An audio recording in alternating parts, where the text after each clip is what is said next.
You're watching Capitol View, Sunday morning talk focused on the political scene in Arkansas.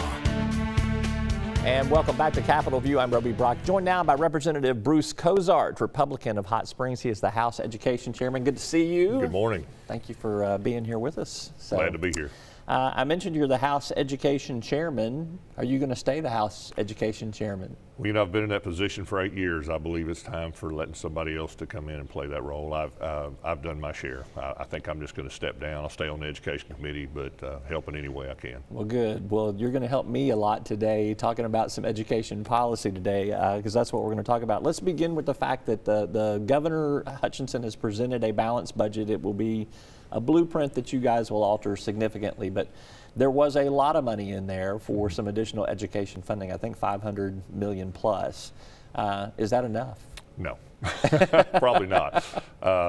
We, worked on adequacy this last year, and there was two different reports, one from the Senate, one from the House. They both reflected a very different number. Those are things we'll have to work out. $500 million would not be enough probably to do that, but we'll see what we could do. What is it not enough to do? Not enough to do teacher pay and salary increases? Not enough to do what? Well, one of the big things, Roby, that we had was teacher salary increases. That was a big cry from the teachers, and we pretty well promised our teachers we would work on that and try to get them up to where they needed to be. Governor Hutchinson put out a number back in the middle of the year, what he wanted to do, maybe in February, I can't remember when it was, but we kind of turned him down, said we needed to look at that through adequacy. We looked through adequacy at it and put that number in there for a retro into the 22-23 calendar year, which is happening right now. And it was a significant amount. It was about almost $300 million. So it was kind of blew the budget when you started putting the rest of the 24-25 year on. We went ahead and left that in there. We knew we were going to have to go back and negotiate it this during the session. Yeah. I think one of the things before we get into what some potential education policy discussions will be in this next legislative session, demographically, I think you've probably looked at this. You know that there are fewer kids coming into the K-12 system in education in Arkansas, primarily because younger parents are not having as many babies as older parents did. And that's got some ramifications for education funding. Kind of maybe work through that a little bit with me in terms of what you guys have thought about when you're looking at those numbers. We haven't really adjusted the numbers yet. We do have a lot of problems in trying to figure out how to fund our schools properly with the amount of kids. Our matrix is a mess. It's old. It's back from way back, so it's no major changes have been done to that. We have a starting with a 500 class size school to fund. That doesn't work properly, so we're going to have to go back and work that. With fewer kids coming in, not that the amounts go up, but we're going to have to figure out how to make our schools be more productive and more efficient. And that's one of the big things. And it's always a challenge. Superintendents like the money that they've been getting. They don't want to get any less. Right. And I love our superintendents. Believe me, we got a lot of great ones. And but I think they're going to have to start adjusting back and knowing that. And we have people going off in school choice into the private schools and homeschooling, and so we've got to make some adjustments. Yeah, well, and I want to jump into that. The matrix that you're talking about there, kind of explain to a little bit to folks that don't know what that is. It's the formula that comes up with that amount of money that you're going to spend and what the per pupil amount is. And is it time to, I mean, it sounds like to me it's time to readdress that. Will that happen in this session? Yes, we've already talked about it. This last adequacy session, while we were working on, we worked on adequacy for a full year, and usually sometimes even longer, but this year about a full year.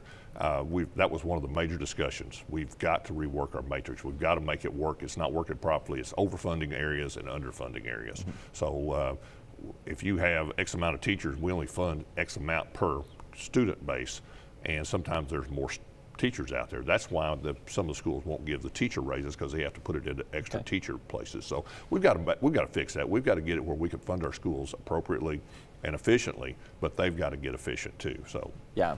But you've given me the blueprint of what what y'all will be talking about. That will be finding ways to kind of levelize that teacher-student ratio and how the money applies to that. Am I accurate in hearing you say that? That's accurate. That matrix it funds every line item, from transportation to maintenance, operation, from the classified to the certified teachers, all of those items. And there's some supplemental things in there also. All right, so one of the things that I have heard is being discussed is the money following students. I've heard that. Maybe explain what that is conceptually, and do you think that there's an appetite for that among your legislative colleagues? I'm not sure if there's a big appetite. There is an appetite for some, and we will see how that does. But if you take the funding amount and it's $7,000 something per student that you would pull out of that school through your tax base, I guess is what it would be. It's your tax dollars that go in. It's not yours, but it's everybody's tax dollars. So you pull that out and let them do whatever, go to a private school. They're wanting to also use it for homeschooling. I don't think the cost of homeschooling is quite that much that would be, there's just a lot of work we've got to do on that. Yeah. So, I mean, could you see it being something more on the tax credit end of things versus it being like, hey, you get X amount of money at the beginning of the year and you go pay it to the school of your choice? I think it's going to have to be more like a reimbursement plan. You know, like instead of just giving people freelance money and letting them just go spend it on what they want to, I think they need to be, accountable for that money. So if you give somebody $7,000 and just say, hey, go educate your kids, you're not going to do it in private school. That's going to be a lot more than that. Yeah. We know that. But like I said, homeschooling, and believe me, I love homeschoolers. They do a great job. But sometimes their cost is way down. So how do we adjust that?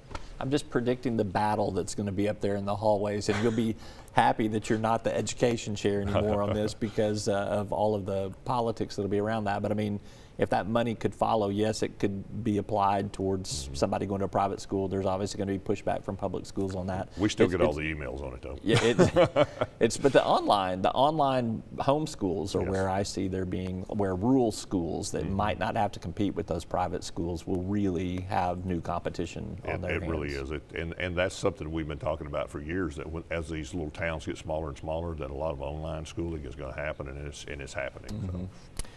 Those schools are the lifeblood of some of those small towns, so that's where the politics gets tricky. That's my problem with school choice. If you start pulling too many people out of a school and a school dies, your town's going to die. Yeah. And we don't want that to happen.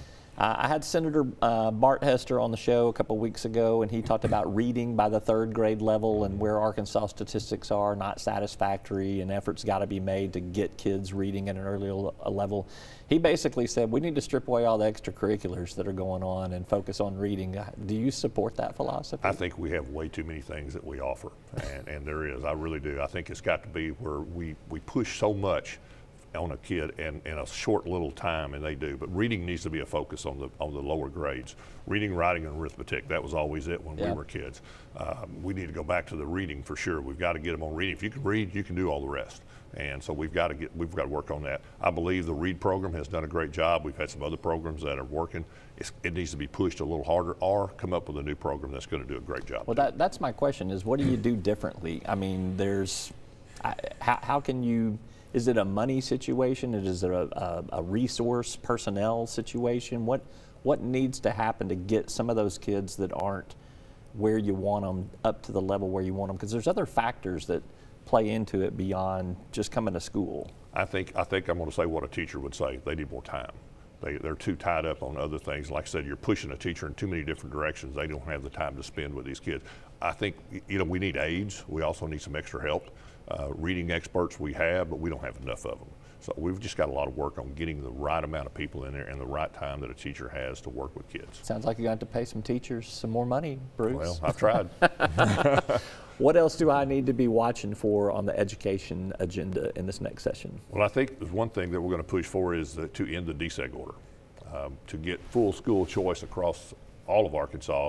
We still have 2 areas, El Dorado down in that area. There's like 4 to 5 schools down there that are still under an order, so there's no school choice. And very little. They can intermingle among themselves.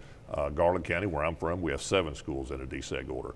We need to release that. It's been released everywhere else, so we need to get those released so that those kids can go where they want to go and do what they want to do in around their own area. Full school choice is hard for people that have no way to travel or no way to get their kids there. So we need the ones in the local areas that could go to a better school if they want to, a different school that offers the things that their kid wants. All right. He's Representative Bruce Cozart. He is the chairman of the Education Committee, but he's not going to be in the next legislative session. But I know you'll be in the middle of a lot of I'll this. be in the middle. I want to be able to work on things, and that's why I'm going to step down and be able to work. Thank you so much for being with us. Well, thank you. All right. We're back with more after this.